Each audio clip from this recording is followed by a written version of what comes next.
Today I'm going to be tackling a much needed project, and that is making some hoop houses for my garden beds out here. I'm getting ready to plant some fall crops, and they typically get hit pretty hard with pests, and I'm going to try and avoid that. So last year I think I was dealing with like cabbage worms, which were gross, aphids, which I don't know if I'll be able to keep those away, but I am going to try something new this year as far as battling those. And then yeah, I just want to make sure that I have the best chance possible at some things growing. So I don't know if you remember or if you watched the video, but a few weeks ago, I think 3 weeks ago, I started some seeds with very low expectations. The seed packets were older, they kind of weren't stored very well. The seed packs got damaged by water, so I really didn't have any expectations of anything sprouting. And most of those things did sprout.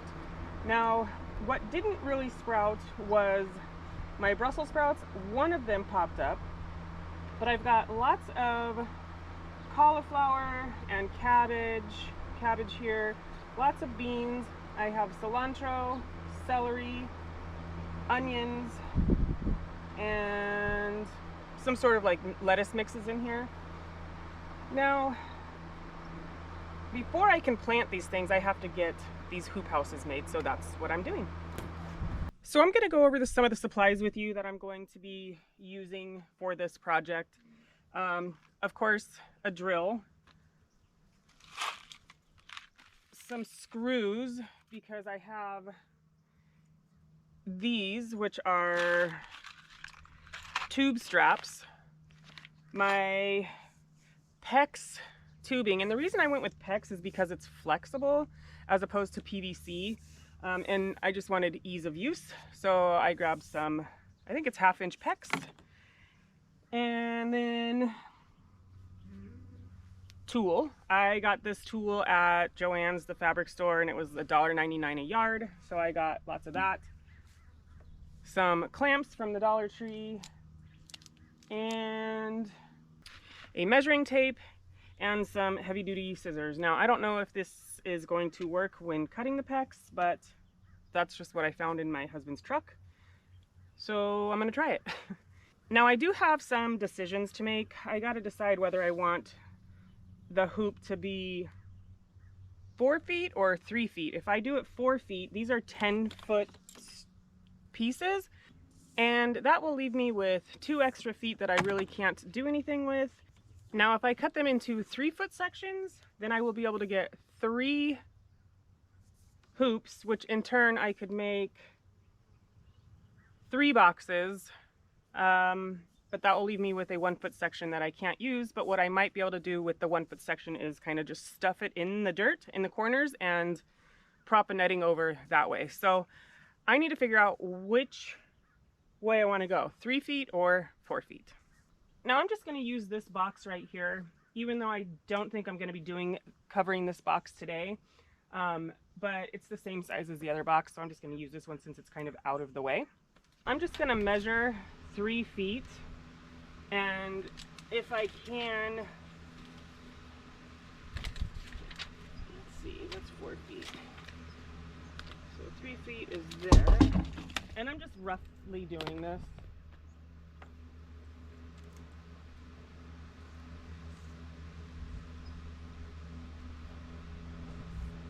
All right, so I think 4 feet is the way to go, because 3 feet, it would only be about that tall, but 4 feet, it's going to be a little bit bigger.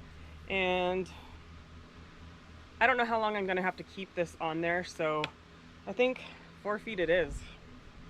So I'm going to cut these really quick, and then I will start screwing in the pipe holders.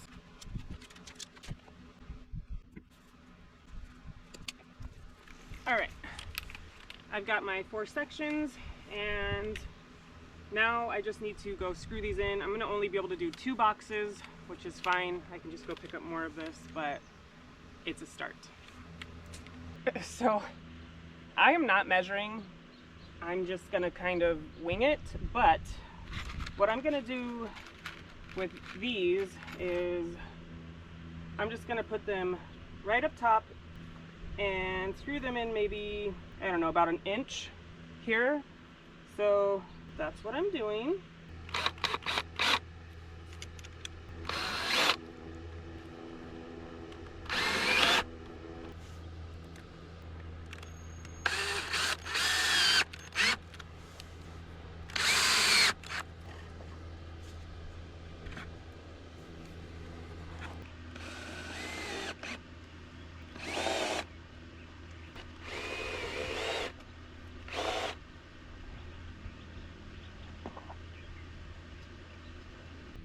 All right, now that that is done, I'm just gonna quickly get this other one fitted, and then I will throw the netting over it and we'll see what it looks like.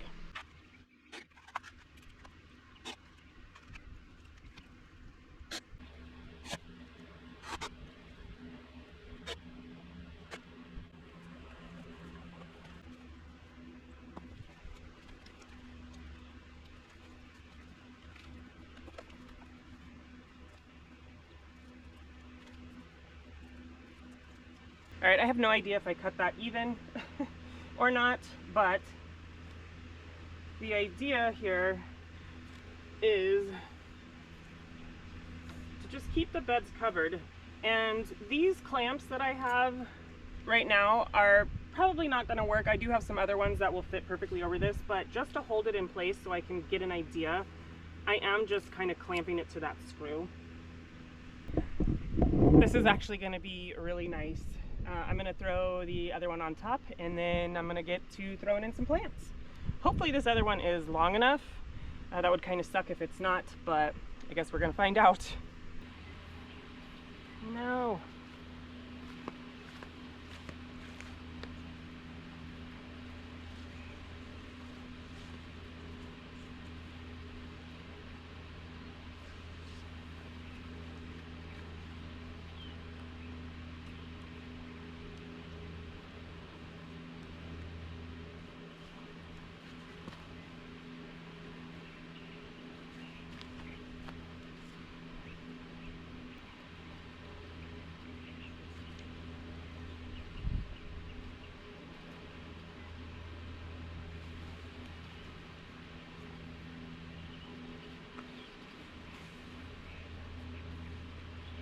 Okay, so this piece is not long enough, but I think what I can do is I can cut it in half and then fold it over sideways or this way instead of like this, and then that should be good enough for this one. If not, I do have more tool. It's just covering another part of my garden, but I think I'm gonna cut this in half and see if it will fit.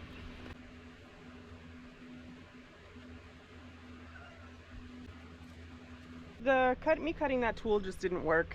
I don't know what I was thinking, but I did go grab that tool from the other garden, and I'm gonna go ahead and toss it over top of this bed, and then we will move on.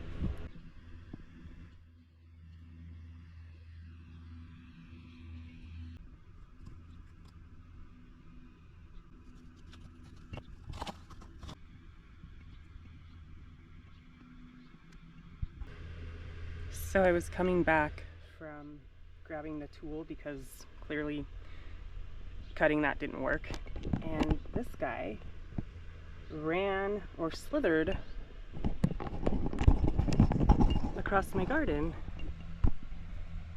and I think he lives in here because I've seen him once before. I think it's the same one because it's the same size, but I have lots of frogs in here, and I bet you that's what he's eating.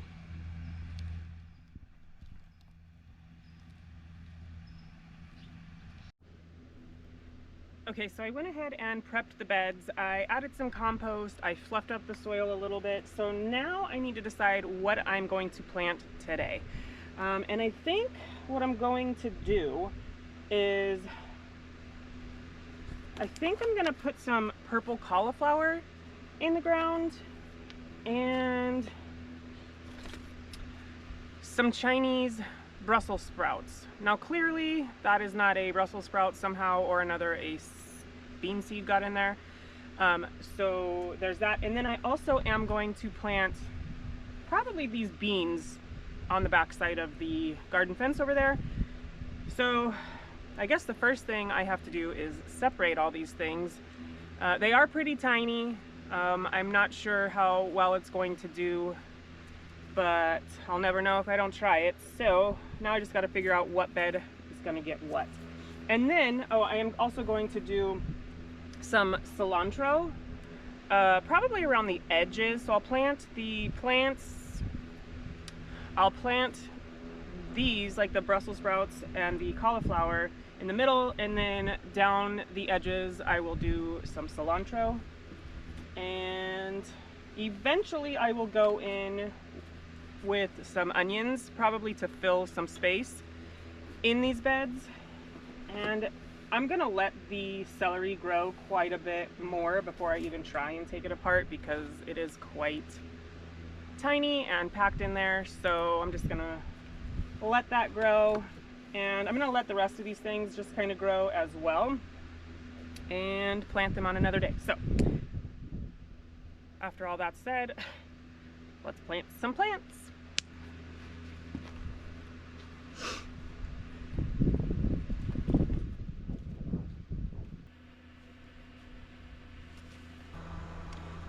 And I think I'm going to plant these kind of close together, just in case one of them does not make it. Then I can just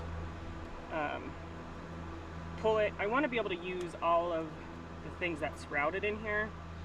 So it might be a little overcrowded at first, or not. Maybe not.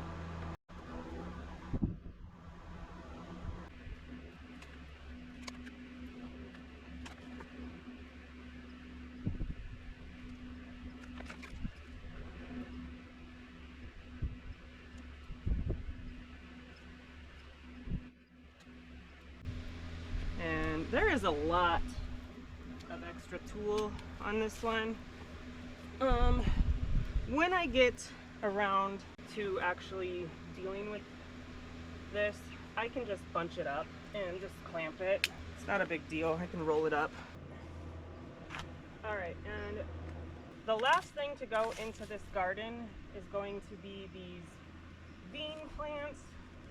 Now, hopefully they survive, because when I planted seeds in the same area, the birds got to them before they ever had a chance to sprout. So hopefully they are far enough along that the birds will leave them alone. And I think I have 12 of them.